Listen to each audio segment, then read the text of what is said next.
ஓம் முருகா போற்றி, கந்தா போற்றி, கடம்பா போற்றி, கதிர்வேலா போற்றி, அறுபடை வீடு கொண்ட முருகப்பெருமானே போற்றி போற்றி. என் செல்லமே, என் செல்ல குழந்தைகளே, இந்த திருச்செந்தூர் முருகனை நம்பி ஒரே ஒரு நிமிடம் எனக்காக ஒதுக்குவாயா? நான் சொல்வதை கேட்டால் ஆனந்த கண்ணீர் விடுவாய் என் செல்லமே.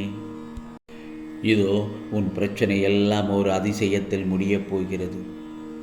இந்த முருகப்பெருமான் சொல்வதை கேள், நிச்சயமாக நடக்கும். வாழ்க்கையில் அடுத்த நிமிடங்கள் என்ன நடக்கும் என்பதில்தான் மனிதனின் வாழ்நாளுடைய அர்த்தங்கள் அடங்கி இருக்கிறது. அந்த அர்த்தங்களுக்குத்தான் ஓடுகின்ற ஓட்டம். அதில் நிதானமாக ஓடுபவர்கள் சில பேர், சிலர் எதற்காக ஏன் என்று ஒன்றும் தெரியாமல் ஓடுகிறார்கள். இந்த தற்போதைய உலகத்தை பார்க்கும்போது விடிவது அதில் ஓட்டம் மட்டும்தான் நம் கண்களுக்கு தெரிகிறது. ஏதோ சின்ன சின்ன இடத்தில் அன்பு, பரிவு, பாசம் என சிலரின் மனதில் பார்க்க முடிகிறது. அப்படிப்பட்ட சூழலில் என் பிள்ளைகளான நீ என் கண்களுக்கு வித்தியாசமாக தெரிகிறாய். நேர்மறை உலகில், நேர்மறையான சூழ்நிலையில் மனிதர்களிடத்தில் வாழ்வது சுலபம். நேர்மறை உலகம்தான், ஆனால் சில மோசமான எதிர்மறையான குணங்களை நீ கடந்து வருகிறாய். இது வெள்ளத்தில் தத்தளித்தவனுக்கு அவன் முழுகும் நேரத்தில் அவனுக்கு கிடைத்த கைப்பிடி என்பது அவன் உயிர் காக்கும் தெய்வம். அந்த நேரத்தில் அதுதான் இப்போதைய வாழ்க்கையின் நிகழ்வு. ஆகவே நீ எதற்கும் பயப்படக்கூடாது. இந்த முருகப்பெருமானின் கை எப்போதும் உன்னை காக்கும். விரைவில் மேலோங்கி உன்னை பார்த்து நகைத்தவர்களுக்கு முன்னிலையில் நிமிர்ந்து பார்க்கும்படி உன்னை நிற்கச் செய்வேன் என் செல்லமே. அதனால் நீ எதற்கும் பயப்படக்கூடாது. வானளவில் உள்ள ஆழம்தான் இந்த உலகம். இதில் மேகங்கள் போலத்தான் வாழ்க்கையும். அதில் வாழ்க்கையை நெறிகளுடன் கூடிய வாழ்க்கையாய் பார்த்து வாழ்பவர்கள் மிகவும் குறைவு.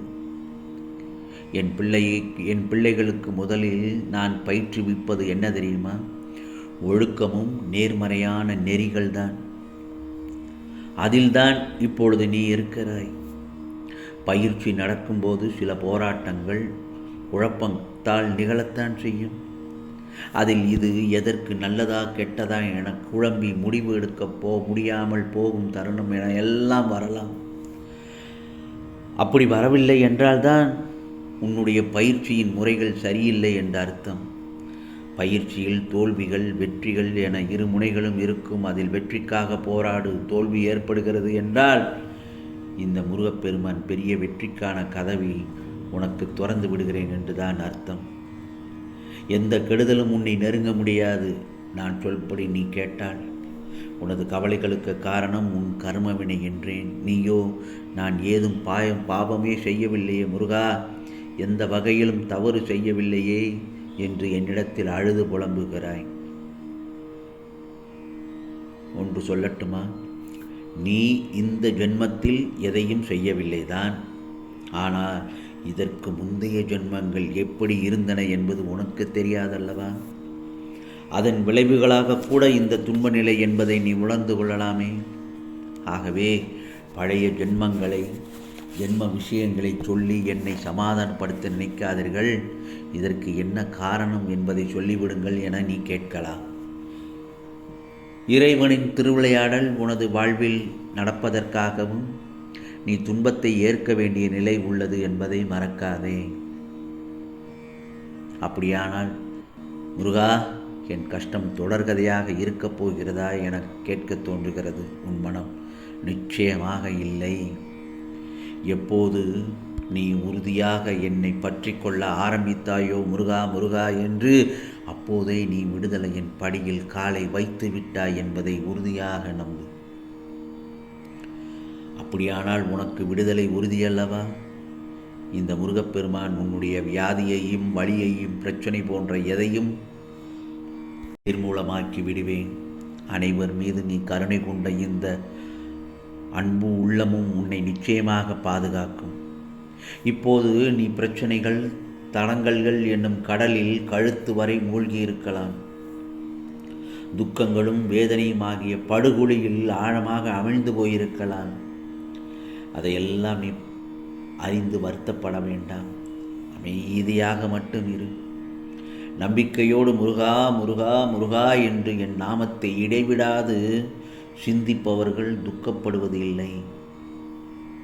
என் மீது விசுவாசம் கொண்ட உனது துக்க நாட்களை முடித்து வைக்க எனக்கு வெகு நேரமாகாது.